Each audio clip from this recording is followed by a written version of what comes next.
ನಮಸ್ತೆ. ಬೆಳಕು ನಕ್ಷತ್ರ ಲಾಗ್ಗೆ ಸ್ವಾಗತ. ನಾನಿವತ್ತು ಹುಳ್ಳಿಕಾಳು ತೊಗೊಂಡಿದ್ದೀನಿ. ಹುಳ್ಳಿಕಾಳು ಏನಪ್ಪ ಈ ರೀತಿ ಇದೆ ಅಂತ ಅಂದ್ಕೋಬೇಡಿ. ಇದು ಮೆರೂನು ಬ್ಲ್ಯಾಕ್ ಕಲರ್ ಆಗಿದೆ. ಇದು ವರ್ಷನೇ ಆಯಿತು ತೊಗೊಂಡು, ಹಾಗಾಗಿ ಈ ಕಲರ್ ಇದೆ. ಇದು ಮೊಳಕೆ ಕಟ್ಟಿದ್ರೆ ಮೊಳಕೆ ಬರೋದಿಲ್ಲ. ಉಪ್ಪು ಸಾಂಬಾರು ಮತ್ತು ಬಸ್ಸಾಂಬಾರಿಗೆ ಯೂಸ್ ಮಾಡ್ಕೋಬೇಕು. ನಾನಿವತ್ತು ಹುಳ್ಳಿಕಾಳು ಉಪ್ಪು ಸಾಂಬಾರು ಮಾಡ್ತಾಯಿದ್ದೀನಿ. ಇದು ಒಂದು ಪಾತ್ರೆಗೆ ಹುಳ್ಳಿಕಾಳನ್ನ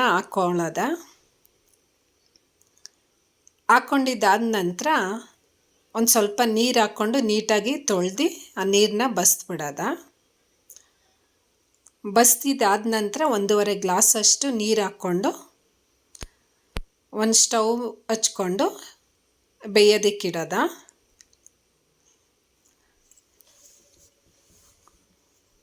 ಆ ಹುಳ್ಳಿಕಾಳು ಪಾತ್ರೆ ಇಡ್ತಾಯಿದ್ದೀನಿ, ಅದು ಬೇಯ್ತಾ ಇರಲಿ. ಇನ್ನೊಂದು ಸೈಡು ನಾವು ವರಮಹಾಲಕ್ಷ್ಮಿ ಹಬ್ಬಕ್ಕೆ ಕಳಶಕ್ಕೆ ಕಾಯಿ ಇಟ್ಟಿದ್ವಿ, ಅದನ್ನು ಕೊಬ್ಬರಿ ಮಿಠಾಯಿ ಮಾಡ್ತಾಯಿದ್ದೀನಿ. ಈಗ ಚೆಚ್ಕೊಂಡು ತುರ್ಕೋಬೇಕು. ಈ ಹುಳ್ಳಿಕಾಳು ಬೇಯ್ತಾ ಇರೋ ಪಾತ್ರೆಗೆ ಒಂದು ಟೊಮೊಟೊ ಬೇಯೋದಕ್ಕೆ ಹಾಕ್ತೀನಿ ನಾನು. ಈಗ ಕಾಯಿ ತುರಿದಿದ್ದಾಗಿದೆ ಕಾಯಿನ. ಈಗ ಇದನ್ನು ಒಂದು ಮಿಕ್ಸಿ ಜಾರ್ಗೆ ಹಾಕ್ಕೊಂಡು ಅದನ್ನು ಪೌಡರ್ ಮಾಡ್ಕೋಬೇಕು. ಈ ಪೌಡರ್ ಮಾಡ್ಕೊಳ್ಳೋದಕ್ಕೆ ಯಾವುದೇ ನೀರು ಹಾಕ್ಕೋಬಾರ್ದು, ಹಾಗೆ ಪೌಡರ್ ಮಾಡ್ಕೋಬೇಕು. ಸ್ವಲ್ಪ ಪೌಡರ್ ಆದರೆ ಸಾಕು. ಈ ರೀತಿ ಇದೆ. ಈಗ ಇನ್ನೊಂದು ಸೈಡು ಸ್ಟವ್ ಹಚ್ಕೊಂಡು ಒಂದು ದಪ್ಪ ತಳ ಇರೋ ಬಾಣಲಿ ಇಟ್ಕೋತಾ ಇದ್ದೀನಿ. ಅದಾದ ನಂತರ ಪೌಡರ್ ಆಗಿರೋ ಕಾಯಿ ತುರಿ ಹಾಕ್ಕೋತೀನಿ. ಹಾಕ್ಕೊಂಡು ಒಂದು 5 ನಿಮಿಷ 10 ನಿಮಿಷ ಹುರಿಬೇಕು ಚೆನ್ನಾಗಿ. ಅದು ಕಾಯ್ದು ಸ್ಮೆಲ್ ಬರೋವರೆಗೂ ಹುರಿತಾ ಇರಬೇಕು. ನೀಟಾಗಿ ಹುರ್ಕೊಂಡು ಇನ್ನೂ ಚೆನ್ನಾಗಿ ಹುರ್ಕೊಂಡು ಕೈ ಆಡಿಸ್ತಾ ಇರಬೇಕು, ಇಲ್ಲಾಂದರೆ ತಳ ಹತ್ಬಿಡುತ್ತೆ. ಅದಾದ ನಂತರ ಸಕ್ಕರೆ ಹಾಕ್ಕೋತೀನಿ. ಮೀಡಿಯಮಾಗೇ ಸಕ್ಕರೆ ಹಾಕ್ಕೋತಾ ಇದ್ದೀನಿ. ನಾವು ಯಾರೂ ಸ್ವೀಟ್ ಅಷ್ಟು ಜಾಸ್ತಿ ತಿನ್ನೋದಿಲ್ಲ.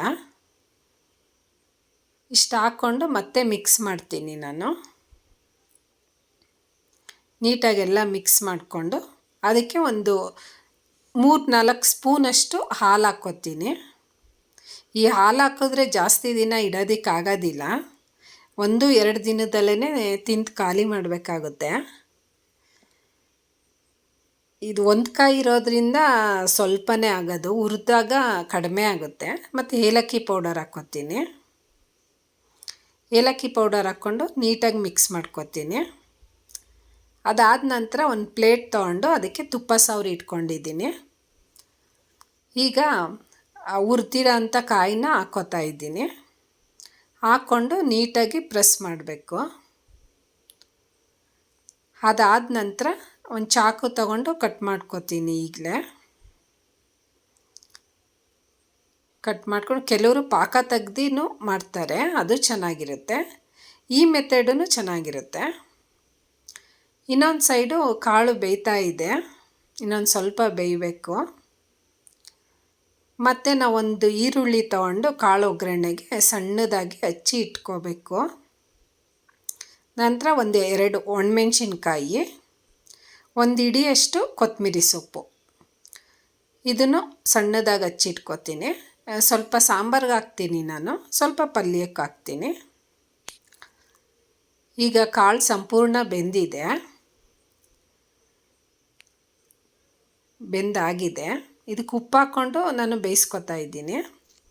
ಆನಂತರ ಇನ್ನೊಂದು ಪಾತ್ರೆ ತೊಗೊಂಡು ಈ ಬೆಂದಿರೋ ಕಾಳಿಗೆ ಒಂದು ಪ್ಲೇಟ್ ಮುಚ್ಕೊಂಡು ಉಪ್ಪು ಸಾಂಬಾರು ನೀರನ್ನ ಬಸ್ಕೋಬೇಕು. ಬಿಸಿ ಇರುತ್ತೆ, ಹುಷಾರಾಗಿ ಬಸಿಬೇಕು.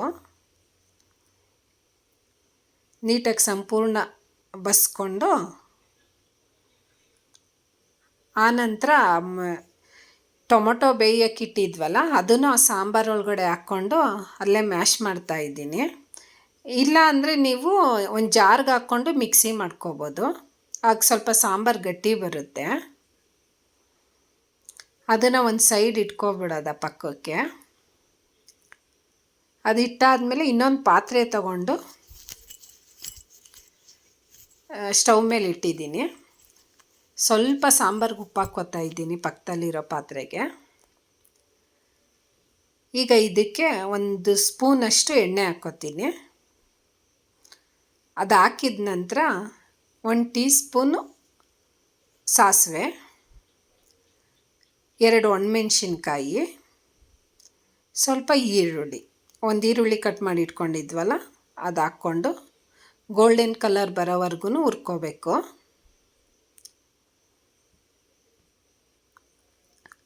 ನೀಟಾಗಿ ಹುರ್ಕೊಂಡು ಆನಂತರ ಸ್ವಲ್ಪ ಸಾಂಬಾರಿಗೆ ಕೊತ್ತಂಬರಿ ಸೊಪ್ಪು ಹಾಕ್ಕೋತಾ ಇದ್ದೀನಿ. ಹೇಳಿದ್ನಲ್ಲ ನಾನು ಕೊತ್ತಂಬರಿ ಸೊಪ್ಪು ಹಾಕ್ಕೋತೀನಿ, ಅದ್ರ ಘಮ ಚೆನ್ನಾಗಿರುತ್ತೆ ಅಂತ. ಹಾಗಾಗಿ ಈರುಳ್ಳಿಗೆ ಸ್ವಲ್ಪ ಉಪ್ಪಿನ ಪೌಡರ್ ಹಾಕ್ಕೋತೀನಿ. ಯಾಕಂದರೆ ಕಾಳು ನಾನು ಫಸ್ಟೇ ಉಪ್ಪು ಹಾಕ್ಕೊಂಡು ಬೇಯಿಸ್ಕೊಂಡಿರೋದ್ರಿಂದ ಅದಕ್ಕೆ ಎಷ್ಟು ಬೇಕೋ ಸ್ವಲ್ಪನೇ ಹಾಕ್ಕೋತೀನಿ. ಈಗ ಬೆಂದಿರೋ ಕಾಳು ಹಾಕ್ಕೋತಾ ಇದ್ದೀನಿ. ಕಾಳು ಹಾಕ್ಕೊಂಡು ನೀಟಾಗಿ ಮಿಕ್ಸ್ ಮಾಡಿ ಹುರ್ಕೋತೀನಿ. ಈಗ ಒಂದು ಸೈಡ್ ಪಲ್ಯ, ಒಂದು ಸೈಡ್ ಸಾಂಬಾರು ರೆಡಿ ಆಗ್ತಾ ಇದೆ. ಅದಾದ ನಂತರ ಕೊತ್ತಂಬರಿ ಸೊಪ್ಪು ಹಾಕ್ಕೋತೀನಿ. ಇದಕ್ಕೆ ಕಾಯಿ ತುರಿ ಹಾಕ್ಕೊಂಡ್ರೂ ಚೆನ್ನಾಗಿರುತ್ತೆ, ಹಸಿ ಕಾಯಿ ತುರಿ ಟೇಸ್ಟೂ ಚೆನ್ನಾಗಿರುತ್ತೆ. ನಾನು ಸ್ವಲ್ಪ ಕಾಯಿ ತುರಿ ಕಡಿಮೆ ಯೂಸ್ ಮಾಡೋದು, ಹಾಗಾಗಿ ಹೀಗೆ ಮಾಡ್ಕೋತೀನಿ. ಈಗ ಪಲ್ಯ ಸಾಂಬಾರು ರೆಡಿಯಾಗಿದೆ. ಕೊಬ್ಬರಿ ಮಿಠಾಯಿ ಕಟ್ ಮಾಡಿದ್ದಾಗಿದೆ, ಈ ರೀತಿ ಬಂದಿದೆ. ಆನಂತರ ಇನ್ನೊಂದು ಸರ್ವಿಂಗ್ ಪ್ಲೇಟ್ ತೊಗೊಂಡು ಅದಕ್ಕೆ ಬಿಸಿ ಮುದ್ದೆ ಹಾಕ್ಕೊಳ್ಳೋದ. ಅದಾದ ನಂತರ ರೆಡಿಯಾಗಿರೋ ಉಪ್ಪು ಸಾಂಬಾರು ಹಾಕ್ಕೋತೀನಿ.